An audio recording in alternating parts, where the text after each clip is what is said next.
ಜಾತಿ ಜನಗಣತಿ ವಿಚಾರ ದೇಶಾದ್ಯಂತ ಚರ್ಚೆಯಲ್ಲಿದೆ. ಕರ್ನಾಟಕ ಜಾತಿ ಗಣತಿ ಕೂಡ ಸಾಕಷ್ಟು ಕೋಲಾಹಲ ಸೃಷ್ಟಿಸಿದೆ. ಇದೇ ಸಂದರ್ಭದಲ್ಲಿ ಒಳ ಮೀಸಲಾತಿ ಬಗ್ಗೆ ನಿಖರವಾದ ವರದಿ ಕೊಡುವುದಕ್ಕೆ ಪರಿಶಿಷ್ಟ ಜಾತಿಗಳ ಒಳ ಮೀಸಲಾತಿ ಗಣತಿಯನ್ನ ಕರ್ನಾಟಕ ಸರ್ಕಾರ ಆರಂಭಿಸಿದೆ.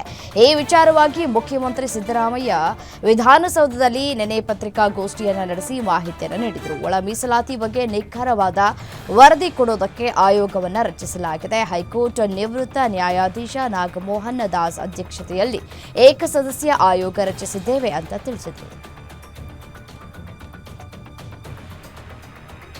ರಾಜ್ಯ ಸರ್ಕಾರ ತನ್ನ ಪ್ರಣಾಳಿಕೆಯ ಮತ್ತೊಂದು ಭರವಸೆಯನ್ನ ಈಡೇರಿಸಲು ಮುಂದಾಗಿದೆ. ನಿನ್ನೆಯಿಂದಲೇ ಒಳ ಮೀಸಲಾತಿ ಸಮೀಕ್ಷೆ ಆರಂಭವಾಗಿದ್ದು, ದಲಿತ ಸಮುದಾಯದ ಎಡ ಬಲ ತಿಕ್ಕಾಟಕ್ಕೆ ಬ್ರೇಕ್ ಹಾಕುವ ಕಾಲ ಸನ್ನಿಹಿತವಾಗಿದೆ.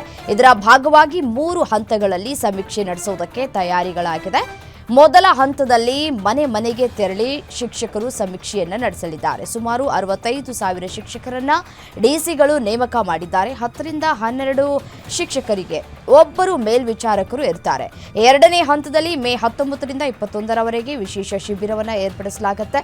ಮೂರನೇ ಹಂತದಲ್ಲಿ ಮೇ 19 ರಿಂದ ಮೇ 23ರವರೆಗೆ ಆನ್ಲೈನ್ ಮೂಲಕ ಜಾತಿ ಸ್ವಯಂ ಘೋಷಣೆಗೆ ಅವಕಾಶವನ್ನು ಕಲ್ಪಿಸಲಾಗಿದೆ.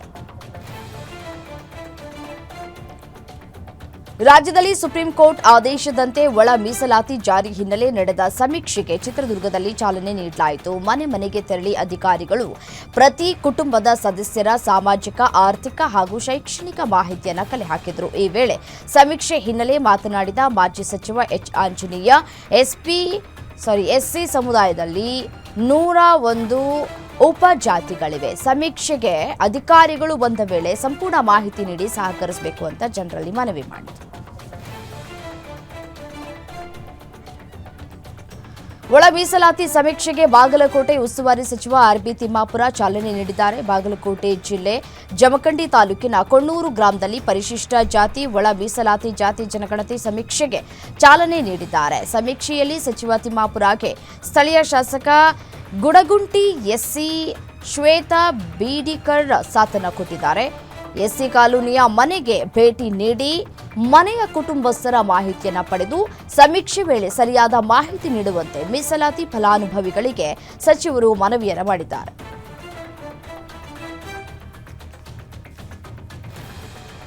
ರಾಜ್ಯಾದ್ಯಂತ ಪರಿಶಿಷ್ಟ ಜಾತಿಗಳ ಒಳ ಮೀಸಲಾತಿ ಸಮೀಕ್ಷೆ ಹಿನ್ನೆಲೆ ಬೆಳಗಾವಿಯಲ್ಲಿ ಸಮೀಕ್ಷೆ ವೇಳೆ ಬಿಜೆಪಿ ಪಾಲಿಕೆ ಸದಸ್ಯ ಹೈಡ್ರಾಮಾ ಮಾಡಿದ್ದಾನೆ. ಹೈಡ್ರಾಮಾ ಮಾಡಿದ ಬಿಜೆಪಿ ಪಾಲಿಕೆ ಸದಸ್ಯನನ್ನ ಕಾಂಗ್ರೆಸ್ ಶಾಸಕ ಆಶಿಫ್ ಸೇಠ್ ತರಾಟೆಗೆ ತೆಗೆದುಕೊಂಡಿದ್ದಾರೆ. ಮೊದಲು ಸದಾಶಿವನಗರದ ಪಾಲಿಕೆ ಸದಸ್ಯೆ ಮಾಜಿ ಮೇಯರ್ ಸವಿತಾ ಕಾಂಬಳೆ ಮನೆಯಿಂದ ಆರಂಭಿಸಲು ಸಮಾಜ ಕಲ್ಯಾಣ ಇಲಾಖೆ ಅಧಿಕಾರಿಗಳಿಂದ ಪ್ಲಾನ್ ಆಗಿತ್ತು. ಆಪ್ ಡೌನ್ಲೋಡ್ ಆಗದಿದ್ದಕ್ಕೆ ಜನಸಾಮಾನ್ಯರ ಮನೆಯಿಂದಲೇ ಚಾಲನೆ ನೀಡಲಾಯಿತು. ಆ ಸ್ಥಳಕ್ಕೆ ಬಂದ ಬಿಜೆಪಿ ಪಾಲಿಕೆ ಸದಸ್ಯ ಸಂದೀಪ ಜಿರಗ್ಯಾಳರಿಂದ ಪಾಲಿಕೆ ಉಪ ಆಯುಕ್ತರ ಜೊತೆಗೆ ವಾಗ್ವಾದವನ್ನು ನಡೆಸಿದ್ದಾರೆ. ಶಾಸಕರ ಮಾತು ಕೇಳಿ ರಾಜಕಾರಣ ಮಾಡ್ತಾ ಇದ್ದೀರಾ ಅಂತ ಹೇಳಿ ಅಧಿಕಾರಿಗೆ ಏರು ಧ್ವನಿಯಲ್ಲಿ ಪ್ರಶ್ನೆ ಮಾಡಿ ಹೈಡ್ರಾಮಾ ಮಾಡಿದ್ದಾರೆ.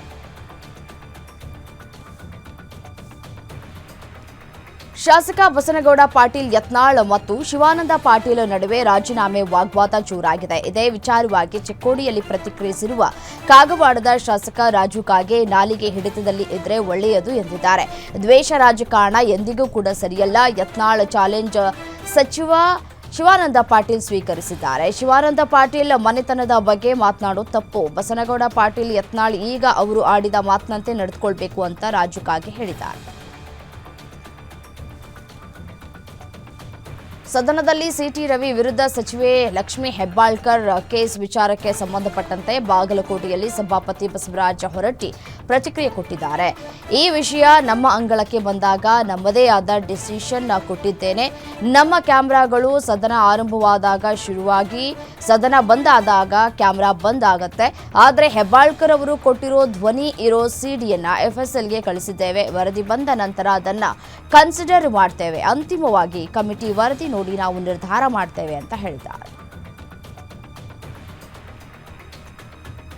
ಹಿಂದೂ ಕಾರ್ಯಕರ್ತ ಸುಹಾಸ್ ಹತ್ಯೆ ವೇಳೆ ದಕ್ಷಿಣ ಕನ್ನಡ ಜಿಲ್ಲಾ ಬಂದ್ಗೆ ಕರೆ ಕೊಟ್ಟಿದ್ದ ವಿಎಚ್ಪಿ ಮುಖಂಡ ಶರಣ್ ಪಂಪುವೇಲ್ ವಿರುದ್ಧ ಎಫ್ಐಆರ್ ದಾಖಲಾಗಿದೆ. ಮಂಗಳೂರು ಪೂರ್ವ ಪೊಲೀಸ್ ಠಾಣೆಯಲ್ಲಿ ಪ್ರಕರಣ ದಾಖಲಾಗಿದ್ದು ಸರ್ಕಾರಿ ಖಾಸಗಿ ಬಸ್ಸುಗಳಿಗೆ ಕಲ್ಲು ತೂರಿ ಹಾನಿ ಹಿನ್ನೆಲೆ ಕೇಸ್ ದಾಖಲಾಗಿದೆ.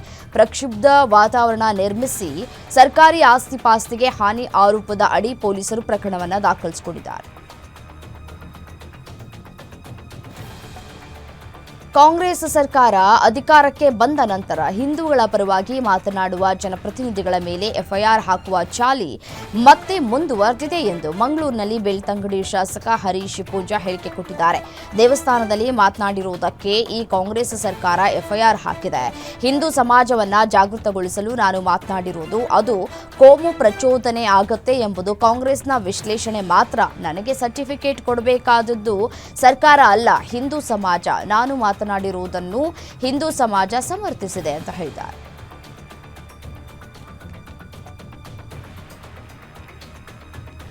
ಹರೀಶ್ ಪೂಂಜಾ ಸೀರಿಯಲ್ ಅಫೆಂಡರ್ ಎಂಬ ಸಚಿವ ದಿನೇಶ್ ಗುಂಡೂರಾವ್ ಹೇಳಿಕೆ ವಿಚಾರಕ್ಕೆ ಮಂಗಳೂರಿನಲ್ಲಿ ಮಾತನಾಡಿದಂತಹ ಅವರು, ದಿನೇಶ್ ಗುಂಡೂರಾವ್ ಸೀರಿಯಲ್ ಅಫೆಂಡರ್ ಎಂದು ಹೇಳಿದ್ದಾರೆ. ಅವರು ಬುರ್ಕಾ ಹಾಕೊಂಡಿರುವ ಲವ್ ಜಿಹಾದ್ಗೆ ಒಳಪಟ್ಟಿರುವ ವ್ಯಕ್ತಿ, ಹಾಗಾಗಿ ಅವರು ಆ ರೀತಿ ಹೇಳಿದ್ದಾರೆ. ಅವರಿಗೆ ಹಿಂದೂಗಳಿಗಿಂತ ಮುಸಲ್ಮಾನರ ಮೇಲೆ ಪ್ರೀತಿ ಜಾಸ್ತಿ. ಹಿಂದೂಗಳ ಹತ್ಯೆಯಾದರೆ ದೊಡ್ಡ ಸುದ್ದಿಯಾಗುತ್ತೆ, ಮುಸಲ್ಮಾನರ ಹತ್ಯೆಯಾದರೆ ಜಾಸ್ತಿ ಸುದ್ದಿಯಾಗಲ್ಲ ಅಂದಿದ್ದಾರೆ. ದಕ್ಷಿಣ ಕನ್ನಡದ ಬಗ್ಗೆ ಅವರು ಇನ್ನಷ್ಟು ತಿಳಿದುಕೊಳ್ಬೇಕು ಅಂತ ಹೇಳಿದ್ದಾರೆ.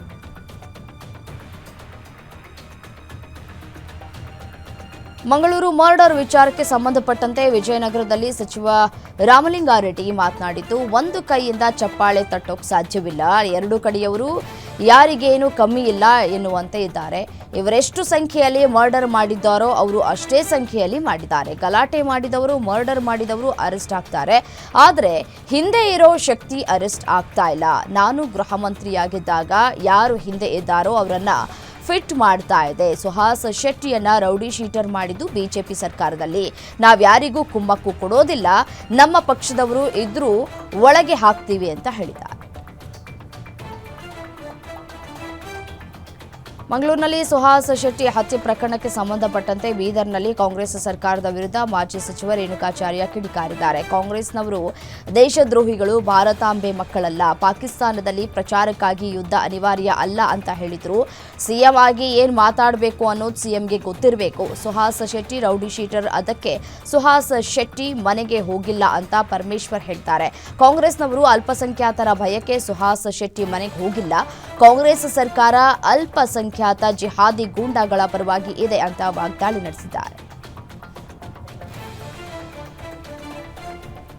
ರಾಜ್ಯದಲ್ಲಿ ಕಾಂಗ್ರೆಸ್ ಅಧಿಕಾರಕ್ಕೆ ಬಂದ ದಿನದಿಂದಲೇ ಅಪರಾಧಿ ಚಟುವಟಿಕೆಗಳಿಗೆ ಕುಮ್ಮಕ್ಕನ್ನ ಕೊಡ್ತಾ ಇದ್ದಾರೆ. 23 ಹಿಂದೂ ಯುವಕರು ಪ್ರಾಣವನ್ನ ಕಳೆದುಕೊಂಡಿದ್ದಾರೆ ಅಂತ ಕೇಂದ್ರ ಸಚಿವೆ ಶೋಭಾ ಕರಂದ್ಲಾಜೆ ಹೇಳಿಕೆ ಕೊಟ್ಟಿದ್ದಾರೆ. ಬೇರೆ ಬೇರೆ ದೇಶಗಳಲ್ಲಿ ತರಬೇತಿ ಹೊಂದಿದವರು, ಬೇರೆ ದೇಶಗಳ ಜೊತೆ ಸಂಪರ್ಕ ಇಟ್ಟುಕೊಂಡು ಅವರಿಂದ ಧನ ಸಹಾಯ ಪಡೆದವರು ಹಿಂದೂಗಳ ಕೊಲೆ ಪ್ರಕರಣದಲ್ಲಿ ಸಿಕ್ಕಾಕೊಂಡಿದ್ದಾರೆ. ಅಪರಾಧಿ ಕೃತ್ಯಗಳಲ್ಲಿ ಪಿಎಫ್ಐ ಕೈವಾಡ ಇರೋದು ಸಾಕ್ಷಿ ಸಮೇತ ಬಯಲಾದಾಗ ಕೇಂದ್ರ ಸರ್ಕಾರ ಅದನ್ನ ಬ್ಯಾನ್ ಮಾಡಿತು. ಆದರೆ ಅದರ ಸದಸ್ಯರು ಈಗ ಎಸ್ಡಿಪಿಐ ಸೇರಿ ಅದೇ ಕೃತ್ಯಗಳನ್ನು ನಡೆಸ್ತಾ ಇದ್ದಾರೆ ಅಂತ ಶೋಭಾ ಕರಂದ್ಲಾಜೆ ಹೇಳಿದ್ದಾರೆ. ಭಾರತೀಯರನ್ನ ಪಾಕಿಸ್ತಾನದ ಮಹಿಳೆಯರು ಮದುವೆಯಾಗ್ತಾ ಇರುವ ವಿಚಾರವನ್ನ ಬೇಹುಗಾರಿಕೆ ಅಂತ ಸಭಾಪತಿ ಬಸವರಾಜ ಹೊರಟ್ಟಿ ಹೇಳಿದ್ದಾರೆ. ಬಾಗಲಕೋಟೆಯಲ್ಲಿ ಮಾತನಾಡಿದ ಬಸವರಾಜ ಹೊರಟ್ಟಿ, ಇಲ್ಲಿಯವರೆಗೂ ಮದುವೆಯಾಗೋರ 90% ಉದ್ದೇಶವೇ ಬೇರೆಯಾಗಿರುತ್ತೆ. ಈ ದೇಶವನ್ನ ಏನಾದ್ರೂ ಮಾಡಬೇಕು ಎನ್ನುವ ವಿಚಾರದಿಂದಲೇ ಬರ್ತಾರೆ. ಅವರಿಗೆ ತಮ್ಮದೇ ಆದ ನೆಟ್ವರ್ಕ್ ಇದೆ. ನಮ್ಮ ದೇಶದಲ್ಲಿ ಹೆಣ್ಣು ಸಿಗಲ್ವಾ? ಅಲ್ಲಿಯವರನ್ನ ಯಾಕೆ ಮದುವೆ ಆಗಬೇಕು? 90% ಅವರಿಂದ ಬೇಹುಗಾರಿಕೆಯೇ ನಡೆಯುತ್ತೆ ಅಂತ ಹೇಳಿದ್ದಾರೆ.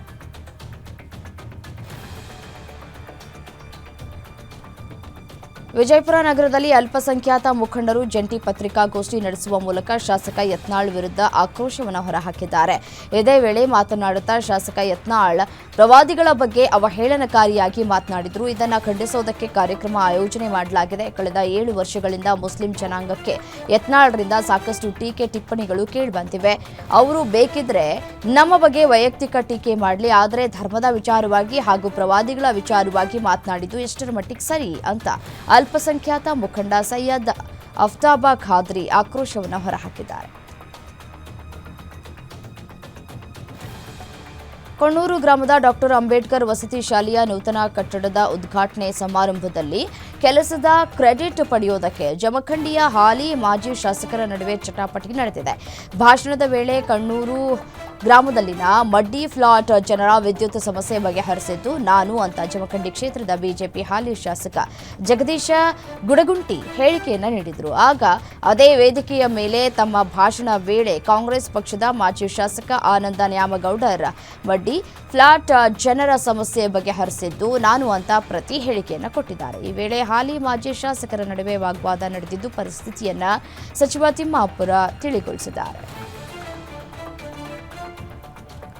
ಹುಬ್ಬಳ್ಳಿಯಲ್ಲಿ ಜನಾಕ್ರೋಶ ಯಾತ್ರೆ ಸಮಾರೋಪ ಕಾರ್ಯಕ್ರಮ ನಡೀತಾ ಇದೆ. ಧಾರವಾಡ ಜಿಲ್ಲೆಯ ಕಾರ್ಯಕರ್ತರು ಸೇರಿದಂತೆ ರಾಜ್ಯದ ಅನೇಕ ನಾಯಕರು ಸಮಾರೋಪ ಕಾರ್ಯಕ್ರಮದಲ್ಲಿ ಭಾಗಿಯಾಗಲಿದ್ದಾರೆ ಅಂತ ಹುಬ್ಬಳ್ಳಿಯಲ್ಲಿ ವಿಧಾನ ಪರಿಷತ್ ಸದಸ್ಯ ಎನ್ ರವಿಕುಮಾರ್ ಹೇಳಿಕೆಯನ್ನು ಕೊಟ್ಟಿದ್ದಾರೆ. ರಾಜ್ಯದಲ್ಲಿ ಕಾಂಗ್ರೆಸ್ ಸರ್ಕಾರ ಬಂದ ನಂತರ ದಿನೇ ದಿನೇ ಬೆಲೆ ಏರಿಕೆಯಾಗ್ತಾ ಇದೆ. ಈ ಸರ್ಕಾರದಲ್ಲಿ ಒಂದು ವಿಂಗ್ ಬೆಲೆ ಏರಿಕೆ ಬಗ್ಗೆ ಕೆಲಸ ಮಾಡ್ತಾ ಇದೆ. ಕಸಕ್ಕೂ ಟ್ಯಾಕ್ಸ್ ಹಾಕ್ತಾ ಇದೆ. ಸುಮಾರು 50 ವಸ್ತುಗಳ ಮೇಲೆ ಟ್ಯಾಕ್ಸ್ ಹಾಕುವಂತ ಕೆಲಸ ಮಾಡಿದೆ ಅಂತ ವಾಗ್ದಾಳಿಯನ್ನು ನಡೆಸಿದ್ದಾರೆ.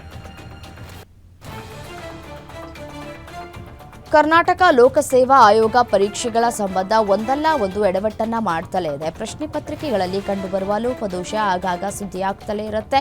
ಇದೀಗ ಕೆಪಿಎಸ್ಸಿ ಮೇನ್ ಪರೀಕ್ಷೆಯಲ್ಲಿ ಪ್ರಶ್ನೆ ಪತ್ರಿಕೆ ಲೀಕ್ ಆಗಿದೆ ಎಂಬ ಆರೋಪ ಕೇಳಿಬರ್ತಾ ಇದೆ. ಎಕ್ಸಾಮ್ ಕೊಠಡಿಗೆ ಬರುವ ಮೊದಲೇ ಕೆಎಎಸ್ ಪರೀಕ್ಷೆಯ ಸಂಬಂಧ ಬರವಣಿಗೆ ಪ್ರಶ್ನೆ ಪತ್ರಿಕೆ ಬಂಡಲ್ ಓಪನ್ ಆಗಿದೆ ಅಂತ ಆರೋಪಿಸಲಾಗಿದೆ. ಬೆಂಗಳೂರಿನ ಕಸ್ತೂರಬಾ ನಗರ ಬಿಬಿಎಂಪಿ ಕಾಲೇಜಿನಲ್ಲಿ ನಡೆದ ಪರೀಕ್ಷೆ ರೂಮ್ ನಂಬರ್ 4 ಹಾಗೂ 6ರಲ್ಲಿ ಪ್ರಶ್ನೆ ಪತ್ರಿಕೆಯ ಒಂದು ಬಂಡಲ್ ಓಪನ್ ಆಗಿದೆ. 2 ಕವರ್ಗಳ ಪೈಕಿ ಒಂದು ಕವರ್ ಓಪನ್ ಅಂತ ಪರೀಕ್ಷಾ ಕೇಂದ್ರದ ಸಿಬ್ಬಂದಿ ಮತ್ತು ಅಭ್ಯರ್ಥಿಗಳ ನಡುವೆ ಜಟಾಪಟಿ ನಡೆದಿದೆ. ಕಲಬುರಗಿ ನಗರದಲ್ಲಿ ಜನಿವಾರ ಜಟಾಪಟಿ ಮುನ್ನೆಲೆಗೆ ಬಂದಿದೆ. ನೀಟ್ ಪರೀಕ್ಷೆ ಬರೆಯೋದಕ್ಕೆ ಬಂದಿದ್ದ ವಿದ್ಯಾರ್ಥಿಗೆ ಜನಿವಾರ ತೆಗೆದು ಬಾ ಅಂತ ಹೇಳಿದ್ದಕ್ಕೆ ಕೆರಳಿ ಕೆಂಡವಾದ ಬ್ರಾಹ್ಮಣ ಸಮುದಾಯ ಬೀದಿಗಿಳಿದು ಪ್ರತಿಭಟನೆಯನ್ನು ಮಾಡಿದ್ರು.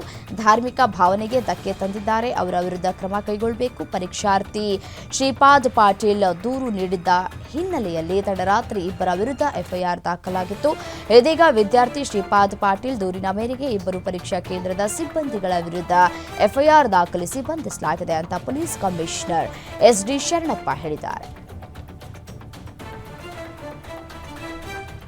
ಬ್ರಾಹ್ಮಣ ವಿದ್ಯಾರ್ಥಿಗಳ ಜನಿವಾರವನ್ನ ಸಿಇಟಿ ಮತ್ತು ನೀಟ್ ಪರೀಕ್ಷಾ ಕೇಂದ್ರಗಳಲ್ಲಿ ತೆಗೆದ ಘಟನೆಗೆ ಸಂಬಂಧಪಟ್ಟಂತೆ ಅಖಿಲ ಕರ್ನಾಟಕ ಬ್ರಾಹ್ಮಣ ಮಹಾಸಭಾ ಹೈಕೋರ್ಟ್ಗೆ ಪಿಐಎಲ್ ಸಲ್ಲಿಸಿದೆ. ಶಿವಮೊಗ್ಗ, ಬೀದರ್ ಮತ್ತು ಧಾರವಾಡದಲ್ಲಿ ಈ ಘಟನೆಗಳು ನಡೆದಿವೆ. ಸರ್ಕಾರ ಈ ಬಗ್ಗೆ ಸೂಕ್ತ ಕ್ರಮ ಕೈಗೊಳ್ಳಬೇಕು ಅಂತ ಹೇಳಿ ಆಗ್ರಹಿಸಲಾಗಿದೆ. ಈ ಬಗ್ಗೆ ಕರ್ನಾಟಕ ಬ್ರಾಹ್ಮಣ ಮಹಾಸಭಾ ಅಧ್ಯಕ್ಷ ರಘುನಾಥ್ ಮಾಹಿತಿ ನೀಡಿದ್ದು, ಇತ್ತೀಚೆಗೆ ಎಲ್ಲಾ ಪರೀಕ್ಷೆಗಳಲ್ಲಿ ಅಭ್ಯರ್ಥಿಗಳ ಜನಿವಾರ ತೆಗೆಸ್ತಾ ಇದ್ದಾರೆ. ಇದರಿಂದ ಬ್ರಾಹ್ಮಣರ ಧಾರ್ಮಿಕ ಆಚರಣೆಗೆ ಧಕ್ಕೆಯಾಗಿದೆ ಅಂತ ಅರ್ಜಿಯನ್ನ ಸಲ್ಲಿಸಲಾಗಿದೆ.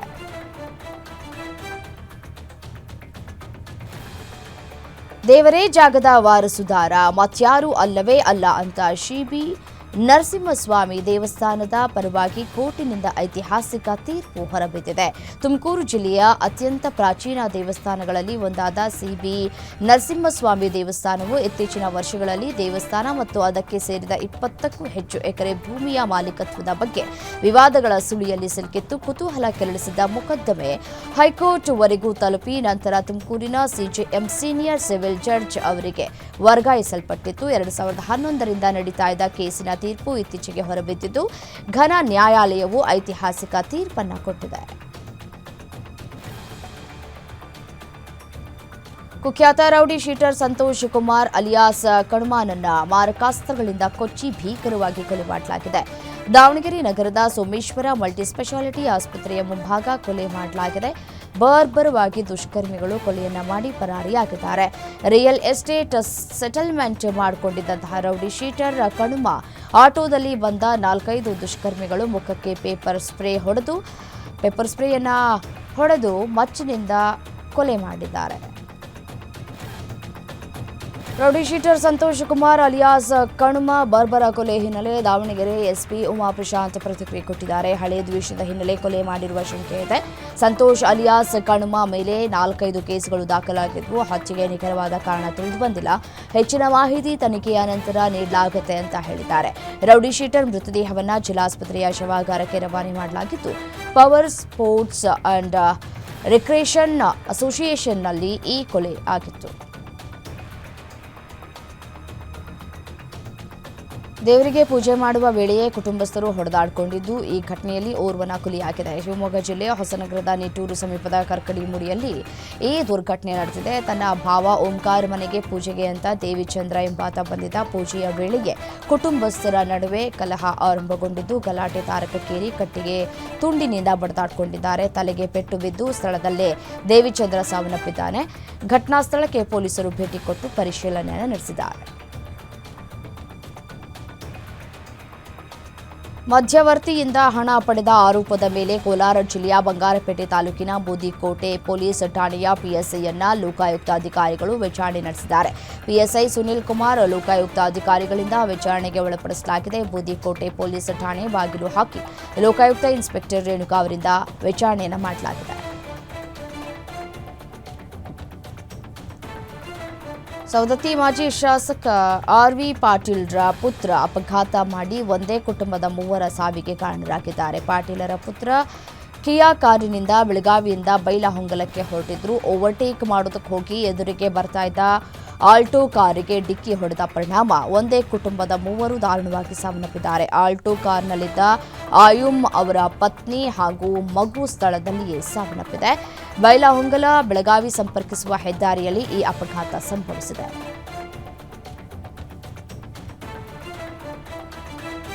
ಚಲಿಸ್ತಾ ಇರುವ ಕೆಎಸ್ಆರ್ಟಿಸಿ ಬಸ್ನಲ್ಲಿ ಬೆಂಕಿ ಅವಘಡ ಸಂಭವಿಸಿದ ಘಟನೆ ಬೆಳಗಾವಿ ಜಿಲ್ಲೆಯ ಹುಕ್ಕೇರಿ ತಾಲೂಕಿನಲ್ಲಿ ನಡೆದಿದೆ. ತಾಲೂಕಿನ ಹತ್ತರಗಿ ಬಳಿ ರಾಷ್ಟ್ರೀಯ ಹೆದ್ದಾರಿ 4ರಲ್ಲಿ ಈ ಒಂದು ಘಟನೆ ನಡೆದಿದ್ದು, ಬೆಳಗಾವಿಯಿಂದ ಚಿಕ್ಕೋಡಿಗೆ ಆಗಮಿಸ್ತಾ ಇದ್ದ ಬಸ್ನಲ್ಲಿ ಆಕಸ್ಮಿಕವಾಗಿ ಬೆಂಕಿ ಕಾಣಿಸಿಕೊಂಡಿದೆ. ಚಲಿಸ್ತಾ ಇದ್ದ ಬಸ್ನಲ್ಲಿ ಬೆಂಕಿ ಕಾಣಿಸಿಕೊಂಡಿದ್ದು ಕಂಡ ಕೂಡಲೇ ಸಮಯ ಪ್ರಜ್ಞೆ ಮೆರೆದ ಚಾಲಕ ತಕ್ಷಣ ಬಸ್ ನಿಲ್ಲಿಸಿ ತಕ್ಷಣ ಎಲ್ಲ ಪ್ರಯಾಣಿಕರನ್ನ ಬಸ್ನಿಂದ ಕೆಳಗಿಳಿಸಿದ್ದಾನೆ. ಸ್ಥಳಕ್ಕೆ ಅಗ್ನಿಶಾಮಕ ವಾಹನ ಆಗಮಿಸಿ ಬೆಂಕಿ ನಂದಿಸುವ ಕಾರ್ಯವನ್ನು ಮಾಡಿದೆ.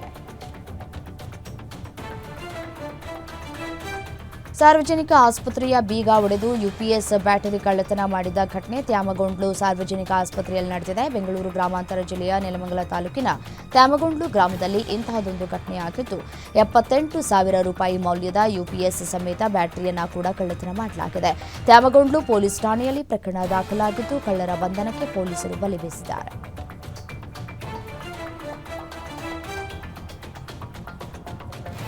ಕರ್ನಾಟಕ ರಾಜ್ಯ ಅಬಕಾರಿ ಇಲಾಖೆಯಿಂದ ವಶಪಡಿಸಿಕೊಂಡ ಮಾದಕ ವಸ್ತುಗಳ ವಿನಾಶ ಕಾರ್ಯ ನಡೆದಿದೆ. ಬೆಂಗಳೂರು ಗ್ರಾಮಾಂತರ ಜಿಲ್ಲೆಯ ನೆಲಮಂಗಲ ತಾಲೂಕಿನ ದಾಬಾಸ್ಪೇಟೆಯಲ್ಲಿ ಕೋಟ್ಯಾಂತರ ರೂಪಾಯಿ ಬೆಲೆ ಬಾಳುವ ಕೆಜಿ ಗಟ್ಟಲೆ ಮಾದಕ ವಸ್ತು ನಾಶ ಮಾಡಲಾಗಿದೆ. 2 ವರ್ಷಗಳಿಂದ ಶೇಖರಣೆ ಮಾಡಿದ್ದ ಡ್ರಗ್ 211 ಕೆಜಿ ಗಾಂಜಾ, 4 ಕೆಜಿ ಬಾಂಗ್ ಉಂಡೆ, 100 gram MDMA, 16 KG brown sugar ಅನ್ನು ನಾಶ ಮಾಡಲಾಗಿದೆ. ದಾಬಾಸ್ಪೇಟೆಯ ಕರ್ನಾಟಕ ವೇಸ್ಟ್ ಮ್ಯಾನೇಜ್ಮೆಂಟ್ ಪ್ರಾಜೆಕ್ಟ್ ಕಂಪನಿಯಲ್ಲಿ ಮಾದಕ ವಸ್ತುಗಳನ್ನು ನ್ಯಾಯಾಲಯದ ಅನುಮತಿಯೊಂದಿಗೆ ನಾಶ ಮಾಡಲಾಗಿದೆ.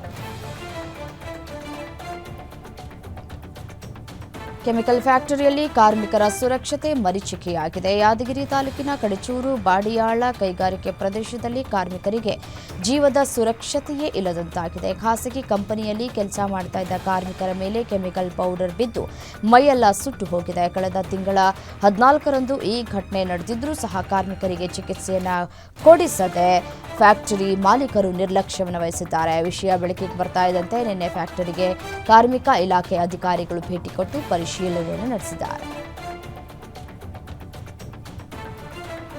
ಪಹಲ್ಗಾಮ್ ದಾಳಿ ಖಂಡಿಸಿ ರಸ್ತೆ ಮೇಲೆ ಪಾಕ್ ಧ್ವಜ ಅಂಟಿಸಿದವರಿಗೆ ಪೊಲೀಸರಿಂದ ನೋಟಿಸ್ ಜಾರಿ ಮಾಡಲಾಗಿದೆ. ಕೆಲ ದಿನಗಳ ಹಿಂದೆ ಬೀದರ್ ನಗರದ ಅಂಬೇಡ್ಕರ್ ವೃತ್ತದಲ್ಲಿ ಪಾಕಿಸ್ತಾನ್ ಧ್ವಜದ ಸ್ಟಿಕ್ಕರ್ಗಳನ್ನು ಬಿಜೆಪಿ ಯುವಕರು ಅಂಟಿಸಿದ್ರು. ಬಿಜೆಪಿಯ ಯುವ ಮೋರ್ಚಾ ಅಧ್ಯಕ್ಷ ಸಂತೋಷ್ ಬೀರಾದಾರಗೆ ವಿಚಾರಣೆಗೆ ಹಾಜರಾಗುವುದಕ್ಕೆ ಮಾರ್ಕೆಟ್ ಪೊಲೀಸ್ ಠಾಣೆಯಿಂದ ನೋಟಿಸ್ ಜಾರಿ ಮಾಡಲಾಗಿದೆ. ಸಾಮಾಜಿಕ ಜಾಲತಾಣದಲ್ಲಿ ಪೊಲೀಸರ ನೋಟಿಸ್ ಶೇರ್ ಮಾಡಿ ಬಿಜೆಪಿ ಮುಖಂಡರು ಆಕ್ರೋಶವನ್ನು ಹೊರಹಾಕಿದ್ದಾರೆ. ವಿಧಾನಸೌಧದಲ್ಲಿ ಪಾಕಿಸ್ತಾನ ಪರ ಘೋಷಣೆ ಕೂಗಿದವರ ವಿರುದ್ಧ ಕ್ರಮ ಕೈಗೊಳ್ಳಿಲ್ಲ. ದೇಶಭಕ್ತರು ಶತ್ರು ರಾಷ್ಟ್ರದ ವಿರುದ್ಧ ಪ್ರತಿಭಟನೆ ಮಾಡಿದರೆ ತಪ್ಪೇನು ಅಂತ ಮುಖ್ಯಮಂತ್ರಿ ಸಿದ್ದರಾಮಯ್ಯನವರಿಗೆ ಟ್ಯಾಗ್ ಮಾಡಿ ಕಿಡಿಕಾರಿದ್ದಾರೆ. ನಿನ್ನೆ ನಡೆದ ಮಹತ್ವದ ಬೆಳವಣಿಗೆಯಲ್ಲಿ ಯುದ್ಧದ ಸಮಯದಲ್ಲಿ ಮಾಡಲಾಗುವ ರಕ್ಷಣಾ ಅಣಕು ಕವಾಯತುಗಳನ್ನು ನಡೆಸುವುದಕ್ಕೆ ಕೇಂದ್ರ ಸರ್ಕಾರ ಎಲ್ಲ ರಾಜ್ಯಗಳಿಗೆ ಸೂಚನೆ ನೀಡಿದೆ. ಮೇ 7ರಂದು ಯುದ್ಧದ ಸಂದರ್ಭದ ಮಾಕ್ ಡ್ರಿಲ್ ಮಾಡುವುದಕ್ಕೆ ಕೇಂದ್ರ ಸರ್ಕಾರ ಸೂಚನೆ ನೀಡಿದೆ. ವಾಯುದಾಳಿ ಸೈರನ್ಗಳು ಜನರನ್ನ ಸ್ಥಳಾಂತರಿಸುವ ಪ್ರಕ್ರಿಯೆಯ ಅಣಕು ಪ್ರದರ್ಶನವನ್ನು ನಡೆಸುವುದಕ್ಕೆ ಸೂಚನೆ ನೀಡಲಾಗಿದೆ. ಪಾಕಿಸ್ತಾನದ ಜೊತೆಗಿನ ಭಾರತದ ಉದ್ವಿಗ್ನತೆ ಹೆಚ್ಚಾಗಿರುವ ಈ ಸಂದರ್ಭದ ಈ ಸಂದರ್ಭದಲ್ಲಿ ಈ ಒಂದು ಸೂಚನೆಯಿಂದ ಕೇಂದ್ರ ಸರ್ಕಾರ ಪಾಕಿಸ್ತಾನದೊಂದಿಗೆ ಯುದ್ಧಕ್ಕೆ ಸಿದ್ಧತೆಯನ್ನು ನಡೆಸ್ತಾ ಇದೆಯಾ ಎಂಬ ಚರ್ಚೆಗಳು ಕೂಡ ಶುರುವಾಗಿದೆ. ಪಹಲ್ಗಾಮ್ ಭಯೋತ್ಪಾದಕ ದಾಳಿಯ ನಂತರ ಭಾರತೀಯ ಸಶಸ್ತ್ರ ಪಡೆಗಳು ಪ್ರತೀಕಾರದ ದಾಳಿ ನಡೆಸುವ ಭೀತಿ ಹೆಚ್ಚುತ್ತಾ ಇರುವ ನಡುವೆ ಪಾಕಿಸ್ತಾನವು 120 ಕಿಲೋಮೀಟರ್ ದೂರದವರೆಗಿನ ಗುರಿಗಳನ್ನು ಹೊಡೆಯುವ ಸಾಮರ್ಥ್ಯವಿರುವ ಮೇಲ್ಮೈಯಿಂದ ಮೇಲ್ಮೈಗೆ ಚಿಮ್ಮುವಂತಹ ಕ್ಷಿಪಣಿಯನ್ನ ಪರೀಕ್ಷಿಸಿದೆ ಅಂತ ಹೇಳಿ ಪಾಕಿಸ್ತಾನಿ ಮಾಧ್ಯಮ ವರದಿಗಳನ್ನು ಕೂಡ ತಿಳಿಸಿವೆ. ಮೇಲ್ಮೈಯಿಂದ ಮೇಲ್ಮೈಗೆ ಚಿಮ್ಮುವ ಈ ಕ್ಷಿಪಣಿಗೆ ಫತಾಹ್ ಅಂತ ಹೇಳಿ ಹೆಸರಿಡಲಾಗಿದೆ. ಈ ಮೂಲಕ ಪಾಕಿಸ್ತಾನ ಯುದ್ಧಕ್ಕೆ ಭರಪೂರ ಸಿದ್ಧತೆಯನ್ನು ಮಾಡಿಕೊಳ್ತಾ ಇದೆ. ನಮ್ಮ ದೇಶದ ನಾಗರಿಕರನ್ನ ಕೊಲ್ಲುವ ಮೊದಲು ಪಾಕಿಸ್ತಾನ 100 ಬಾರಿ ಯೋಚನೆ ಮಾಡಬೇಕು, ಹಾಗೆ ಬುದ್ಧಿ ಕಲಿಸಬೇಕು ಅಂತ AIMIA ಮುಖ್ಯಸ್ಥ ಹಾಗೂ ಸಂಸದ ಅಸಾದುದ್ದೀನ್ ಓವೈಸಿ ಹೇಳಿದ್ದಾರೆ. ನಮಗೆ ಭರವಸೆ ಇದೆ, ದೇಶದ ಪ್ರಧಾನಮಂತ್ರಿ ನರೇಂದ್ರ ಮೋದಿ ಅವರು ಪಾಕಿಸ್ತಾನದಂಥ ಫೇಲ್ಡ್ ದೇಶದ ವಿರುದ್ಧ ಕಠಿಣ ಕ್ರಮವನ್ನು ಕೈಗೊಳ್ಳುತ್ತಾರೆ. ಅವರು ನಮ್ಮ ಭೂಮಿಯ ಮೇಲೆ ಕಾಲಿಡುವುದಕ್ಕೆ ಹಾಗೂ ನಮ್ಮ ಜನರನ್ನ ಹತ್ಯೆ ಮಾಡುವುದಕ್ಕೆ 1000 ಬಾರಿ ಯೋಚನೆ ಮಾಡಬೇಕು, ಹಾಗೆ ಪಾಠ ಕಲಿಸಬೇಕು ಅಂತ ನಂಬಿದ್ದೇನೆ ಅಂತ ಕೂಡ ಹೇಳಿದ್ದಾರೆ. ಪಾಕಿಸ್ತಾನವನ್ನ ಮತ್ತೆ ಗುರಿಯಾಗಿಸಿಕೊಂಡಿದೆ ಪಾಕ್ ಸೈಬರ್ ಗ್ರೂಪ್. ಭಾರತದ ಡಿಫೆನ್ಸ್ ವೆಬ್ಸೈಟ್ ಹ್ಯಾಕ್ಗೆ ಮತ್ತೊಮ್ಮೆ ಪ್ರಯತ್ನವನ್ನು ಮಾಡಿದೆ. ವೆಬ್ಸೈಟ್ ಹ್ಯಾಕ್ ಮಾಡಿರುವ ಪಾಕ್ ಮೂಲದ ಸೈಬರ್ ಗ್ರೂಪ್ ರಕ್ಷಣಾ ಇಲಾಖೆಗೆ ಸಂಬಂಧಿಸಿದ ಸೂಕ್ಷ್ಮ ಮಾಹಿತಿ ಕದ್ದಿರುವುದಾಗಿ ಹೇಳಿಕೊಂಡಿದೆ. ಪಾಕಿಸ್ತಾನ ಸೈಬರ್ ಫೋರ್ಸ್ ಎಂಬ ಎಕ್ಸ್ ಖಾತೆಯಲ್ಲಿ ಪೋಸ್ಟ್ ಮಾಡಿದ್ದು ಲಾಗಿನ್ ಕ್ರೆಡೆನ್ಸಿಯಲ್ ಸಮೇತ ಹ್ಯಾಕ್ ಮಾಡಿರುವುದಾಗಿ ಹೇಳಿದೆ. Military engineering service vehicle Nigam limited ಸೇರಿ ಹಲವು ವೆಬ್ಸೈಟ್ಗಳನ್ನು ಹ್ಯಾಕ್ ಮಾಡಿರುವುದಾಗಿ ಎಕ್ಸ್ನಲ್ಲಿ ಪೋಸ್ಟ್ ಮಾಡಿದೆ. ಖ್ಯಾತ ಗಾಯಕ ಅದ್ನಾನ್ ಸಮಿ ಪಾಕಿಸ್ತಾನಿ ಯುವಕರು ತಮ್ಮ ಸೇನೆಯ ಬಗ್ಗೆ ಯಾವ ರೀತಿಯ ಹೇಸಿಗೆ ಭಾವನೆ ಇಟ್ಕೊಂಡಿದ್ದಾರೆ ಅಂತ ತಮ್ಮ ಎಕ್ಸ್ನಲ್ಲಿ ಹೇಳಿಕೊಂಡಿದ್ದಾರೆ. ಮೂಲತಃ ಪಾಕಿಸ್ತಾನದವರಾದ ಅದ್ನಾನ್ ಸಮಿ 2016ರಲ್ಲಿ ಭಾರತೀಯ ಪೌರತ್ವವನ್ನು ಪಡೆದಿದ್ರು. ಎಕ್ಸ್ನಲ್ಲಿ ಪೋಸ್ಟ್ ಒಂದನ್ನು ಹಾಕಿಕೊಂಡಿರುವ ಅದ್ನಾನ್ ಸಮಿ ಅಜರ್ಬೈಜಾನ್ನ ಬಾಕುವಿನ ಬೀದಿಯಲ್ಲಿ ಇತ್ತೀಚೆಗೆ ಒಬ್ಬ ಪಾಕಿಸ್ತಾನಿ ಹುಡುಗನ ಜೊತೆ ವಾಕಿಂಗ್ ಹೊರಟಿದ್ದೆ. ಈ ವೇಳೆ ಆತನ ಹೇಳಿದ ಹೇಳಿಕೆ ನಿಜಕ್ಕೂ ಒಂದು ಕಡೆ ಲಕ್ಕಿ, ನೀವು ಪಾಕಿಸ್ತಾನ ತೊರೆದು ಹೋದಿರಿ ಮತ್ತು ಭಾರತೀಯ ಪೌರತ್ವ ಪಡೆದಿದ್ದೀರಿ. ವಿ ಹೇಟ್ ಅವರ್ ಆರ್ಮಿ, ನಮ್ಮ ದೇಶವನ್ನು ಅಸಲಿಗೆ ಧ್ವಂಸ ಮಾಡಿದ್ದೆ ಸೇನೆ ಅಂತ ಹೇಳಿದ್ರು ಅಂತ ಎಕ್ಸ್ನಲ್ಲಿ ಪೋಸ್ಟ್ ಮಾಡಿಕೊಂಡಿದ್ದಾರೆ.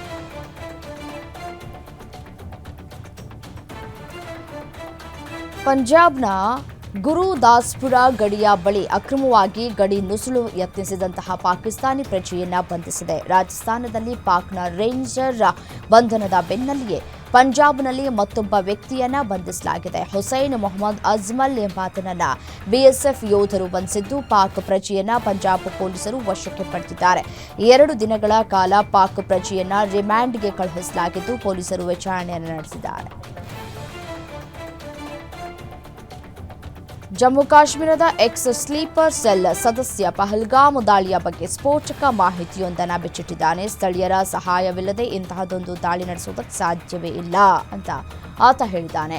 ರಾಷ್ಟ್ರೀಯ ಮಾಧ್ಯಮದೊಂದಿಗೆ ಮಾತನಾಡಿದ ಎಕ್ಸ್ ಸ್ಲೀಪರ್ ಸೆಲ್ 5 ರಿಂದ 6 ಜನ ಸ್ಥಳೀಯರು ಲಷ್ಕರ್ ಎ ತೊಯ್ಬಾ ಜೊತೆ ಎಂದಿಗೂ ಸಂಪರ್ಕದಲ್ಲಿದ್ದಾರೆ. ಅವರನ್ನ 2 ತಿಂಗಳ ಹಿಂದೆಯೇ ಸಂಪರ್ಕ ಮಾಡಲಾಗಿತ್ತು. ಈ ಒಂದು ಕೃತ್ಯ ಪೂರ್ವ ನಿಯೋಜಿತವಾಗಿ ಪಕ್ಕಾ ಪ್ಲಾನ್ ಮಾಡಿಕೊಂಡು ನಡೆದ ಕೃತ್ಯ ಅಂತ ಹೇಳಿದ್ದಾರೆ. ಪ್ರವಾಸಿಗರಿಗೆ ಭದ್ರತೆ ಒದಗಿಸಿ ಅಂತ ಪಿಐಎಲ್ ಸಲ್ಲಿಸಿದವರಿಗೆ ಸುಪ್ರೀಂ ಕೋರ್ಟ್ ತರಾಟೆಗೆ ತೆಗೆದುಕೊಂಡಿದೆ. ಅರ್ಜಿದಾರರಿಗೆ ಛೀಮಾರಿ ಹಾಕಿದ ಸುಪ್ರೀಂ ನ್ಯಾಯಮೂರ್ತಿಗಳು ಈ ರೀತಿಯ ಅರ್ಜಿಯನ್ನ ಕೋರ್ಟ್ಗೆ ಮತ್ತೆ ಸಲ್ಲಿಸಬೇಡಿ, ನಿಮಗೇನಾದರೂ ಜವಾಬ್ದಾರಿ ಸೂಕ್ಷ್ಮತೆಯ ಅರಿವು ಇದೆಯಾ, ಅರ್ಜಿ ಸಲ್ಲಿಸುವ ನಿಮ್ಮ ಉದ್ದೇಶವಾದರೂ ಏನು ಅಂತಾದರೂ ಗೊತ್ತಿದೆಯಾ, ನಿಮಗೆ ನಾಗರಿಕ ಜವಾಬ್ದಾರಿ ಎಂಬುದೇನಾದರೂ ಇದೆಯಾ ಅಂತ ಸುಪ್ರೀಂ ಕೋರ್ಟ್ ಅರ್ಜಿದಾರರಿಗೆ ಹಿಗ್ಗಾಮುಗ್ಗ ತರಾಟೆಗೆ ತೆಗೆದುಕೊಂಡಿದೆ. ಮುಂಬೈ ದಾಳಿಯ ಮಾಸ್ಟರ್ ಮೈಂಡ್ ಭಾರತದ ಮೋಸ್ಟ್ ವಾಂಟೆಡ್ ಉಗ್ರನ ರಾಜಕೀಯ ಪಕ್ಷ ಮತ್ತೆ ಮುನ್ನೆಲೆಗೆ ಬರ್ತಾ ಇದೆ. ಬ್ಯಾನ್ ಆದ ಜಮಾತ್ ಉದ್ ದಾವಾ ಈಗ ಪಾಕಿಸ್ತಾನ ಮರ್ಕಾಜಿ ಮುಸ್ಲಿಂ ಲೀಗ್ ಆಗಿ ಪರಿವರ್ತನೆಗೊಂಡಿದೆ. ಹಫೀಜ್ ಸಯೀದ್ ಚೇಲಾಗಳು ಲಾಹೋರ್ನಲ್ಲಿ ಭಾರತ ವಿರೋಧಿ ರ್ಯಾಲಿಯನ್ನ ನಡೆಸಿದ್ದಾರೆ. ಹಫೀಜ್ ಸಯೀದ್ನನ್ನ ಜೈಲಿನಿಂದ ಬಿಡುಗಡೆ ಮಾಡಬೇಕು ಅಂತ ಘೋಷಣೆ ಕೂಗಿದ್ದಾರೆ. ಹಫೀಜ್ ಸಯೀದ್ನನ್ನ ಬಂಧಿಸಿದ್ದೇವೆ ಅಂತ ನಾಟಕವಾಡ್ತಾ ಇರುವ ಪಾಕಿಸ್ತಾನ ಅವರಿಗೆ 4 ಪಟ್ಟು ಸೆಕ್ಯೂರಿಟಿ ಹೆಚ್ಚಿಸಿ ಭದ್ರವಾಗಿ ಕರಾಚಿಯಲ್ಲಿ ಇಟ್ಟಿದೆ.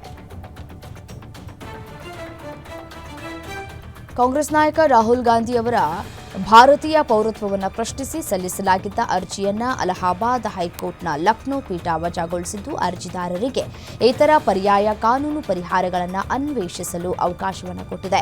ನ್ಯಾಯಮೂರ್ತಿ ಎಆರ್ ಮಸೂದಿ ಮತ್ತು ನ್ಯಾಯಮೂರ್ತಿ ರಾಜೀವ್ ಸಿಂಗ್ ಅವರನ್ನು ಒಳಗೊಂಡ ಲಕ್ನೋ ಹೈಕೋರ್ಟ್ ಪೀಠವು ಕೇಂದ್ರ ಸರ್ಕಾರವು ಪಿಐಎಲ್ ಕುರಿತು ಅಂತಿಮ ನಿರ್ಧಾರಕ್ಕೆ ಬರುವಂತೆ ಕೇಳಿದೆ ಮತ್ತು ಅರ್ಜಿದಾರರು ಮತ್ತೆ ನ್ಯಾಯಾಲಯವನ್ನು ಸಂಪರ್ಕಿಸುವುದಕ್ಕೆ ಸ್ವಾತಂತ್ರ್ಯವನ್ನು ನೀಡಿದೆ.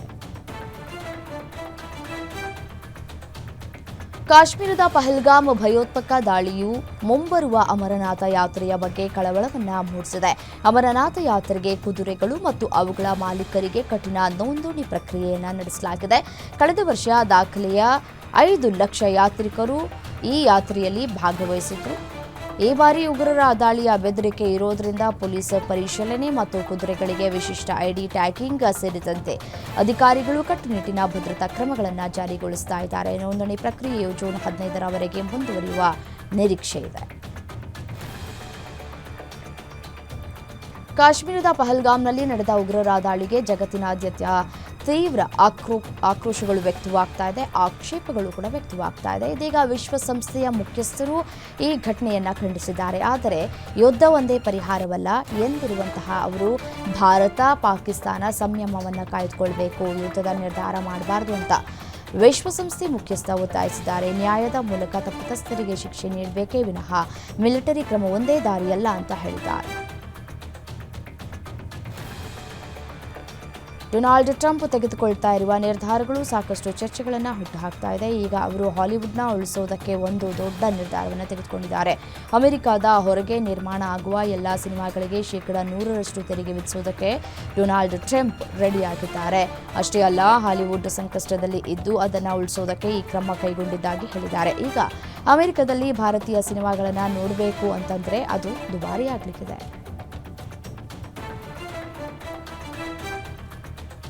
ನಟ ನಿರ್ದೇಶಕ ಉಪೇಂದ್ರ ಅವರ ಅಭಿಮಾನಿಗಳಿಗೆ ಒಂದು ಕ್ಷಣ ಆತಂಕ ಕೂಡ ಎದುರಾಗಿತ್ತು. ಉಪೇಂದ್ರ ಅವರ ಆರೋಗ್ಯದಲ್ಲಿ ಏರುಪೇರು ಉಂಟಾಗಿದೆ ಎಂಬ ಮಾಹಿತಿ ಕೇಳಿಬಂದಿತ್ತು. ಕೂಡಲೇ ಅವರನ್ನು ಬೆಂಗಳೂರಿನ ಸ್ಪರ್ಶ್ ಆಸ್ಪತ್ರೆಗೆ ದಾಖಲು ಮಾಡಲಾಗಿತ್ತು. ಆದರೆ ಸ್ವಲ್ಪ ಹೊತ್ತು ಚಿಕಿತ್ಸೆ ನೀಡಿದ ಬಳಿಕ ಅವರ ಆರೋಗ್ಯದಲ್ಲಿ ಚೇತರಿಕೆ ಕಂಡುಬಂದಿದೆ. ಹಾಗಾಗಿ ಅವರನ್ನು ಕೆಲವೇ ಗಂಟೆಗಳಲ್ಲಿ ಡಿಸ್ಚಾರ್ಜ್ ಮಾಡಿ ಮನೆಗೆ ಕಳುಹಿಸಲಾಗಿದೆ. ಈ ವಿಷಯ ಕೇಳಿ ಅಭಿಮಾನಿಗಳು ನಿಟ್ಟುಸಿರು ಬಿಟ್ಟಿದ್ದಾರೆ. ಕಡೆಗೂ ಗಾಯಕ ಸೋನು ನಿಗಮ್ ಅವರು ಕನ್ನಡಿಗರಲ್ಲಿ ಕ್ಷಮೆ ಕೇಳಿದ್ದಾರೆ. ಬೆಂಗಳೂರಿನಲ್ಲಿ ಸಂಗೀತ ಕಾರ್ಯಕ್ರಮ ನಡೆಸುವಾಗ ಸೋನು ನಿಗಮ್ ನೀಡಿದ್ದ ಹೇಳಿಕೆ ಸಾಕಷ್ಟು ವಿವಾದವನ್ನು ಸೃಷ್ಟಿಸಿತ್ತು. ಕನ್ನಡ ಅನ್ನೋದಕ್ಕೆ ಪಹಲ್ಗಾಮ್ ಘಟನೆ ನಡೆದಿದ್ದು ಅಂತ ಹೇಳಿದರು. ಅವರ ಹೇಳಿಕೆ ರಾಜ್ಯಾದ್ಯಂತ ವಿರೋಧ ವ್ಯಕ್ತವಾಗಿತ್ತು. ಅವರು ಬಹಿರಂಗವಾಗಿ ಕ್ಷಮೆ ಕೇಳಬೇಕು ಅಂತ ಒತ್ತಾಯಗಳು ಕೂಡ ಕೇಳಿಬಂದಿತ್ತು. ಅದರಂತೆ ಅವರೀಗ ಕರುನಾಡಿನ ಜನರಲ್ಲಿ ಕ್ಷಮೆ ಕೇಳಿದ್ದಾರೆ. ಕ್ಷಮೆ ಇರಲಿ ಕರ್ನಾಟಕ, ನಿಮ್ಮ ಮೇಲೆ ನನಗೆ ಇರುವ ಪ್ರೀತಿ ನನ್ನ ಅಹಂಕಾರಕ್ಕಿಂತಲೂ ದೊಡ್ಡದು, ನಿಮ್ಮನ್ನ ಯಾವಾಗಲೂ ಪ್ರೀತಿಸ್ತೇನೆ ಅಂತ ಸೋನು ನಿಗಮ್ ಅವರು ಇನ್ಸ್ಟಾಗ್ರಾಂನಲ್ಲಿ ಪೋಸ್ಟ್ ಮಾಡಿದ್ದಾರೆ. Indian Idol 12 reality show winner ಗಾಯಕ ಪವನದೀಪ್ ರಾಜನ್ ಅವರು ರಸ್ತೆ ಅಪಘಾತದಲ್ಲಿ ತೀವ್ರವಾಗಿ ಗಾಯಗೊಂಡಿದ್ದಾರೆ. ಚಲಿಸ್ತಾ ಇದ್ದಂತಹ ಕಾರು ರಾತ್ರಿ 2 ಗಂಟೆ ಸುಮಾರಿಗೆ ನಿಂತಿದ್ದ ಟ್ರಕ್ಗೆ ಹೋಗಿ ಡಿಕ್ಕಿ ಹೊಡೆದಿದೆ. ಈ ಘಟನೆಯಲ್ಲಿ ಪವನ್ದೀಪ್ ರಾಜನ್ ಕಾಲು, ತಲೆ ಮತ್ತು ಪಕ್ಕೆಲುಬಿಗೆ ಗಂಭೀರವಾಗಿ ಗಾಯಗಳಾಗಿವೆ ಅಂತ ವರದಿಯಾಗಿದೆ. ಈಗ ಅವರಿಗೆ ಆಸ್ಪತ್ರೆಯಲ್ಲಿ ಚಿಕಿತ್ಸೆ ನೀಡಲಾಗ್ತಾ ಇದೆ. ಅವರ ಪರಿಸ್ಥಿತಿ ಗಂಭೀರವಾಗಿದೆ ಅಂತ ತಿಳಿದು ಅಭಿಮಾನಿಗಳು ಆತಂಕವನ್ನು ವ್ಯಕ್ತಪಡಿಸ್ತಾ ಇದ್ದಾರೆ.